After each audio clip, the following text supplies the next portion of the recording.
ಎಲ್ಲರಿಗೂ ನಮಸ್ಕಾರ. ಈ ವಿಡಿಯೋದಲ್ಲಿ ನಾವು ರಾಷ್ಟ್ರೀಯ ವಿಜ್ಞಾನ ದಿನಾಚರಣೆಯ ಕುರಿತು ಯಾವ ರೀತಿ ಮಾತನಾಡುವುದು ಎಂಬುದನ್ನು ನೋಡೋಣ. ವೇದಿಕೆಯನ್ನು ಅಲಂಕರಿಸಿದ ಮುಖ್ಯ ಗುರುಗಳೇ, ಗುರು ವೃಂದವೇ ಮತ್ತು ನನ್ನ ಸಹಪಾಠಿಗಳೇ, ತಮಗೆಲ್ಲರಿಗೂ ರಾಷ್ಟ್ರೀಯ ವಿಜ್ಞಾನ ದಿನಾಚರಣೆಯ ಶುಭಾಶಯಗಳು. ಪ್ರತಿ ವರ್ಷ ಭಾರತದಲ್ಲಿ ಫೆಬ್ರವರಿ 28 ರಾಷ್ಟ್ರೀಯ ವಿಜ್ಞಾನ ದಿನಾಚರಣೆಯನ್ನಾಗಿ ಆಚರಿಸಲಾಗುತ್ತದೆ. ಭಾರತದ ಪ್ರಮುಖ ವಿಜ್ಞಾನಿಗಳಲ್ಲಿ ಒಬ್ಬರಾದ ಸರ್ ಸಿ.ವಿ. ರಾಮನ್ ರವರು ಬೆಳಕಿನ ಚದುರುವಿಕೆಯ ಬಗ್ಗೆ ಸಂಶೋಧನೆಯನ್ನು ಮಾಡಿದ ದಿನವಾಗಿದೆ. ಇದನ್ನೇ ರಾಮನ್ ಪರಿಣಾಮ ಎಂತಲೂ ಕೂಡ ಕರೆಯುತ್ತಾರೆ. ಇವರ ಪೂರ್ಣ ಹೆಸರು ಚಂದ್ರಶೇಖರ್ ವೆಂಕಟ್ ರಾಮನ್ ಎಂದಾಗಿದೆ. ಇವರ ತಂದೆ ಚಂದ್ರಶೇಖರ್ ಅಯ್ಯರ್ ಮತ್ತು ತಾಯಿ ಪಾರ್ವತಿ ಅಮ್ಮಾಳ್. ಇವರು ನವೆಂಬರ್ 7, 1888 ತಮಿಳುನಾಡಿನ ತಿರುಚನಾಪಳ್ಳಿಯಲ್ಲಿ ಜನಿಸಿದರು. ಇವರು ಕಲಿಕೆಯಲ್ಲಿ ಯಾವಾಗಲೂ ಮೊದಲಿಗರಾಗಿದ್ದರು.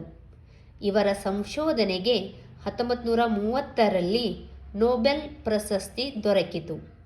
ಮುಂದೆ 1948 ರಾಮನ್ ರಿಸರ್ಚ್ ಸಂಸ್ಥೆಯನ್ನು ಸ್ಥಾಪಿಸಿದರು.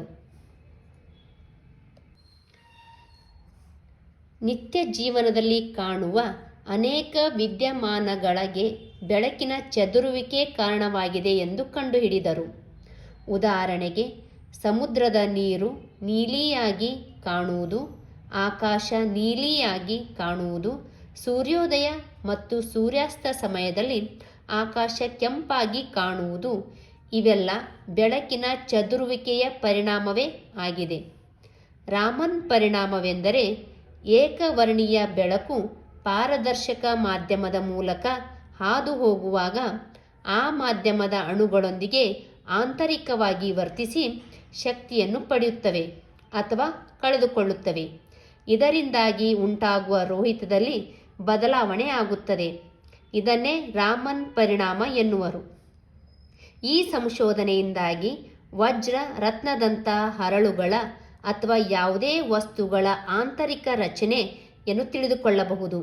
ಈ ದಿನಾಚರಣೆಯ ಪ್ರಮುಖ ಉದ್ದೇಶವೆಂದರೆ ವಿದ್ಯಾರ್ಥಿಗಳಲ್ಲಿ ವೈಜ್ಞಾನಿಕ ಮನೋಭಾವನೆ ಬೆಳೆಸುವುದು ಮತ್ತು ಹೆಚ್ಚಿನ ಸಂಶೋಧನೆಗಳಿಗೆ ಪ್ರೋತ್ಸಾಹಿಸುವುದು ಮತ್ತು ವಿಜ್ಞಾನ ಕ್ಷೇತ್ರದಲ್ಲಿ ಆದಂತಹ ಬದಲಾವಣೆಗಳ ಕುರಿತು ಚರ್ಚಿಸುವುದಾಗಿದೆ.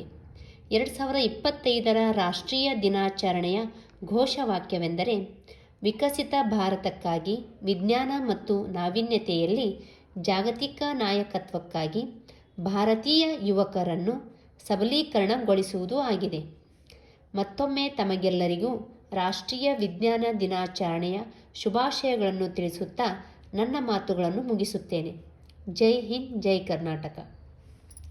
ಈ ಮಾಹಿತಿಯನ್ನು ನೀವು ಭಾಷಣ ರೂಪದಲ್ಲಿ ಅಥವಾ ಪ್ರಬಂಧ ರೂಪದಲ್ಲಾದರೂ ಬಳಸಿಕೊಳ್ಳಬಹುದು. ಧನ್ಯವಾದಗಳು.